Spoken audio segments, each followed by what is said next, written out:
यह रहा रोमांचक कहानी वीराना हवेली का रहस्य का चौथा और अंतिम भाग, जो सभी रहस्यों को सुलझाएगा।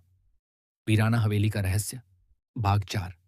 तहखाने का सच और मुक्ति। तहखाने का अंधेरा फर्श में खुला तहखाना भयावह कड़वी बदबू से भरा था। अमन, जिसके हाथ से चाबी अब भी चिपकी थी, पीछे हटना चाहता था, लेकिन उसके हाथ कांप रहे थे। हम नीचे नहीं जा सकते, विक्रम ने हाँफते हुए कहा। सीधे बाहर भागो। नहीं, नेहा ने कहा।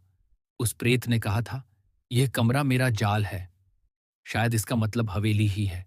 अगर हम इस तहखाने में गए तो शायद हमें वह मिल जाए जिससे यह सब बंद हो सके। प्रिया ने अपनी टॉर्च नीचे फेंकी। रोशनी ने देखा कि पत्थर की सीढ़ियां नीचे गहरे अंधेरे में उतर रही थीं। जैसे ही अमन ने पहला कदम बढ़ाया, तांबे की चाबी उसके हाथ से टूटकर अलग हो गई और तुरंत जलते हुए कोयले की तरह जमीन पर गिर गई। ये खत्म हो गई, अमन चिल्लाया। शायद इसका काम पूरा हो गया, नेहा फुसफुसाई। अभिषेक और आयशा जैसे ही वे नीचे उतरे, बदबू असहनीय हो गई। तहखाना एक बड़ा कमरा था, जिसके बीचों बीच एक पुराना जंग लगा लोहे का संदूक रखा था।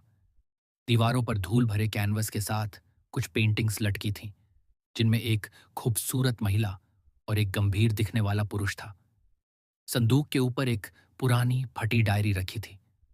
अमन ने उसे खोला और उसके कुछ पन्ने पढ़ने लगा। डायरी से अंश, मेरे पति अभिषेक ए ने मुझे इस हवेली में कैद कर दिया। वह चाहता था कि मैं उसकी जागीर का वारिस पैदा करूं, लेकिन मैंने एक बच्ची को जन्म दिया जो बच नहीं पाई। जब मैं आईने के सामने रो रही थी तो उसने मुझे मारा और यहीं तहखाने में संदूक के साथ दफन कर दिया। मेरी आखिरी इच्छा थी कि मैं अपनी बेटी की तरह कभी यहां से मुक्ति न पाऊं, जब तक कोई उस ए को न खोज ले। मेरी आत्मा इस हवेली में और उस आईने में हमेशा के लिए कैद है। मेरा नाम आयशा है। आयशा, अभिषेक, उलटा, ए। अमन की समझ में आया।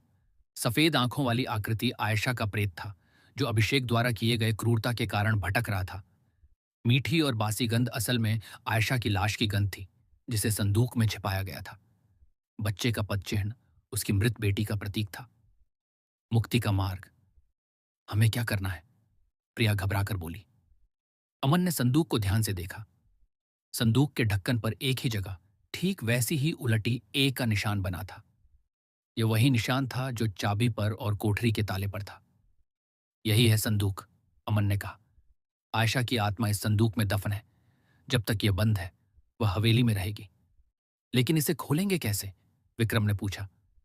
तभी तहखाने की छत से भयानक खून का लाल धुआं नीचे उतरना शुरू हुआ। आयशा का प्रेत वापस आ रहा था और इस बार वह अधिक क्रोधित था। जल्दी करो, नेहा चिल्लाई।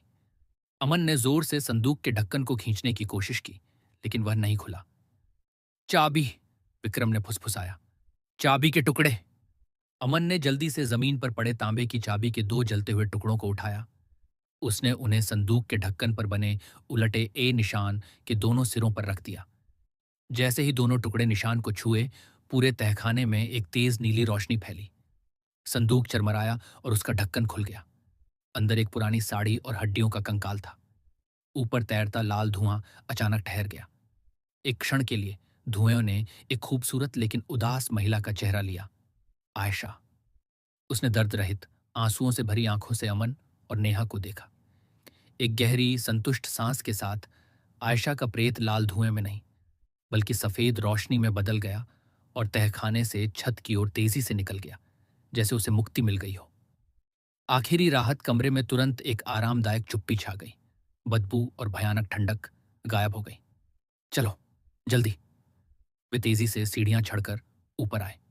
हॉलवे में सभी परछाइयां अपनी जगह वापस आ गई थीं और हवेली अब सिर्फ पुरानी लग रही थी, भयानक नहीं।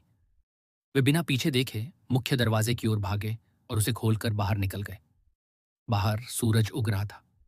जैसे ही वे हवेली से दूर जा रहे थे, उन्होंने पीछे मुड़कर देखा। हवेली अब निष्प्राण लग रही थी, जैसे वर्षों से वीरान हो। उन्हें पता था कि उन्होंने एक प्राचीन अभिशाप को तोड़ दिया है, लेकिन उन्होंने फैसला किया कि वे इस जगह या उसके रहस्यों के बारे में कभी किसी से बात नहीं करेंगे। वीराना हवेली का रहस्य हमेशा के लिए उनके दिल में दफन हो गया। कहानी समाप्त। क्या आपको कहानी का अंतिम भाग पसंद आया? मैं आपके लिए कुछ और रोमांचक कहानियां खोज सकता हूं, या यदि आप चाहें तो कोई और प्रश्न पूछ सकते हैं।